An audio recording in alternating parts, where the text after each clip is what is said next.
Welcome back kuri GYT Tutorials.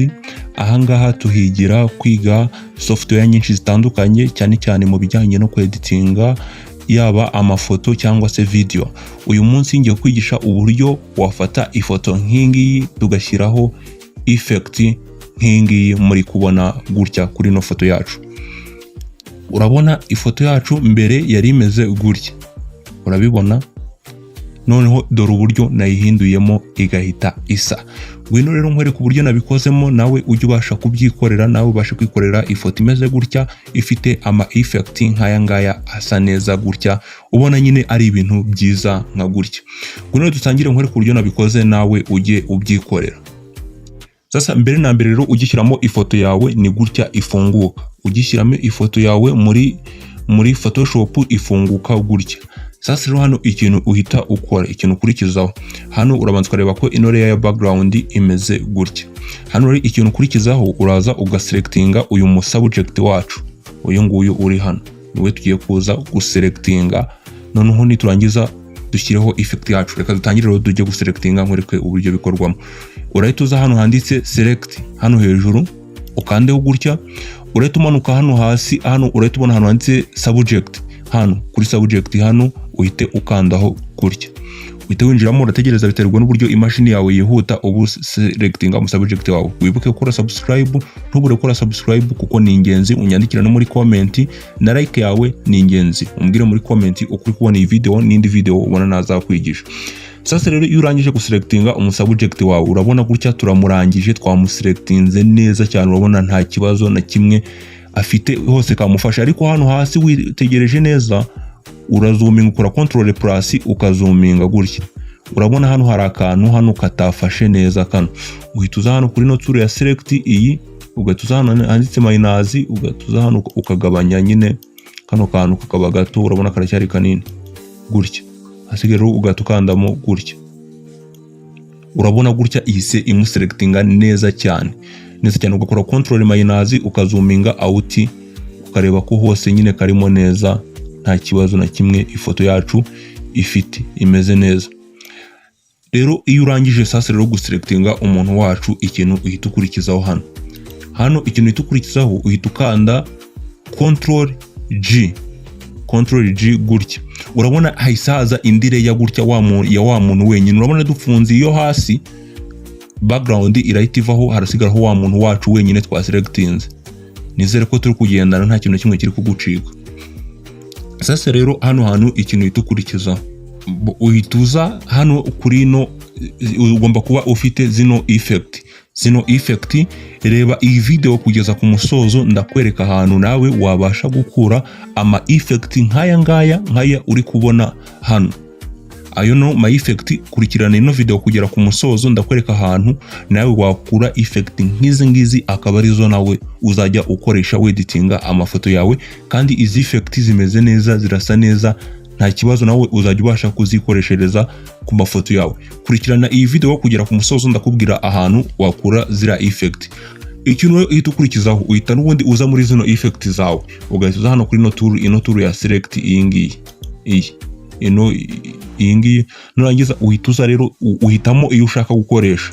Ngiye ndashaka gukoresha iyi ngiyi niyo nshaka gukoresha. Urahita uza hano hejuru, urazoominga control plus kwa kundi, uhita uza hano hejuru, ahangaha hano hejuru uyiselecting nyine, making sure ko yose uyifashe gutya. Hano gutya ni sawa, uhite ukandaho gutya uyiselecting gutya. Umaze kuyiselecting uhita ukora control minus, ukora zoom out, uhita ukanda rero hano ikintu uhita ukanda control C gutya, uyikopi control C gutya. Ugahita uza hano kuri no tool yacu iyi ngiyi, ugahita wigarukira kuri ya foto yacu turi gukora. Hano rero ikintu uhita ukora, urahita uza ukande kuri no background gutya, bari ukandaho gutya, uyikandeho gutya. Nurangiza uhite ukora control V gutya. Nizere ko turi kugendana. Nurangiza uhita uza hano kuri no layer yacu. Urabona iyi layer yacu niyo iyi ngiyi dushyizemo ya layer tuvuye gukopiya, nuko iri nyuma y'uyu muntu itagaragara neza, ariko witegereje neza hano urabona uduce twayo. Uhita uza hano uyikandeho right click gutya, uhita uza hano handitse convert to smart object. gutya urabona hari akantu wese kazaho hano kandi aka kantu ntago kari kariho gutya ibibaye. Ikintu uhita ukora Ctrl T gutya ugatuyifata ngiyi ugatangira kuyikurura. Ukayikurura nyine ukayiringaniza aho ushaka iri buze kujya. Gutya. Ukayiringaniza aho ushaka iri buze kujya gutya.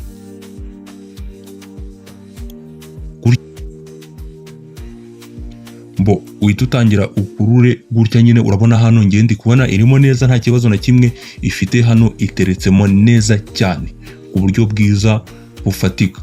Ahangaha rero ikintu hano tugiye gukurikizaho kandi kimeze neza, urahita uza ukande hano wemeze nyine kugira ira select iveho hariya.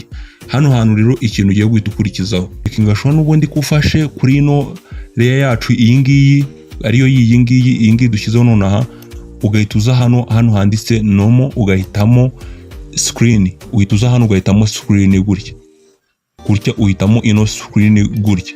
Urabona imeze neza nyine irasa nkaho iri muri screen, ariko urabona ntago biryoshye nyine ntago bimeze neza nk'ibintu biririyo byanyabyo bisa neza. Ikintu rero uhita ukurikiza urahita uza hano handitse umekigishaho nyine kufashe kuri ya layer yacu iyi ngiyi, uhita uza hano handitse filter, uhita uza hano ahangaha uhita uza umanuke uhitemo iyi ngiyi gutya. Urabona hano harimo 20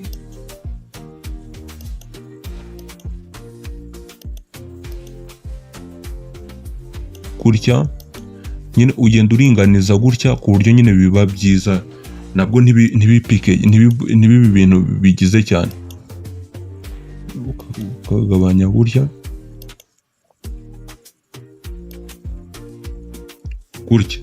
urabona gutya isa nkaho irimo neza cyane ku buryo busa neza bwiza gutya kuri 6 uhite wemeza gutya. Urabona irimo neza ku buryo bumeze neza, urabona ifoto yacu nta kibazo na kimwe ifite. Hano reba rero hano ni ikintu ugiye gukurikizaho hano. Ikintu hano uhita ukurikizaho urahita uza hano ahangaha hano kuri kano aka kantu kari hano hasi ufashe kuri no layer yacu ngiyi twakoze ugakandeho gutya, nurangiza urahita uza hano handitse hue saturation ahangaha ukandeho gutya. Hano hari akantu hano hasi gasa nkaho gafunze, kano gasa nkaho gafunze, urabona hari akantu k'akarongo urahita ugakandaho gutya. Urabona gese kaba nk'agafungutse k'akarongo kariho kavuyeho, nurangiza uhita usukande hano handitse color ukandeho gutya. Nizere ko turi kugendana. Urabona ifoto yacu sasa rero irahita itangira guhinduka ya background yacu. Dore ngiyi ni tuzamura urabona iri kugenda ihindura amabara. Ahubwo ni ikintu uhita ukurikizaho saturation urahita uza hano uyongere uyuzuze. Hano ino saturation uhita uza hano uyuzuze. Nurangiza sasa rero uhita utangira warenjinga gutya urashyiramo nyine iyo ubona iri gusa n'umusubject wacu hano gutya. Urahita uza gutya ushyiremo nyine imeze neza, ubona ko ibikwiye nyine ugenda warenjinga organiza ifoto yacu. Ngiye ndumva twarekiramo iyi ngiyi gutya imeze neza nta kibazo na kimwe ifite, irasa neza. Nizere ko ubibonye uburyo bikorwamo. Sasa rero kugira ngo ubone zira effect zino twakoresheje arizo zizi ngizi ziri hano, reba muri description y'iyo video urebe namba zirimo hasi. Izo namba ziri kuri WhatsApp, nyandikira kuri WhatsApp ndahita nziguhereza izi effect zose nta nimwe nsigaje, ujye wikoreshereza izo ushaka. Hari n'izindi mfite nazo naguhereza wowe ukajya wikoreshereza iyo ubona ikunyuze, iyo ubona ukunze. Cyangwa se ugende no kuri Google ushatse wakandikamo Synth effect wahita uzibona ugatuzidownloadinga. Ariko wowe nimba ushaka nziza zimeze nka ziriya nyandikira kuri WhatsApp ndahita nziguhereza kuri iyo namba. Subscribe yawe ni ingenzi, ntubure kuyikora kandi na like yawe ni ingenzi.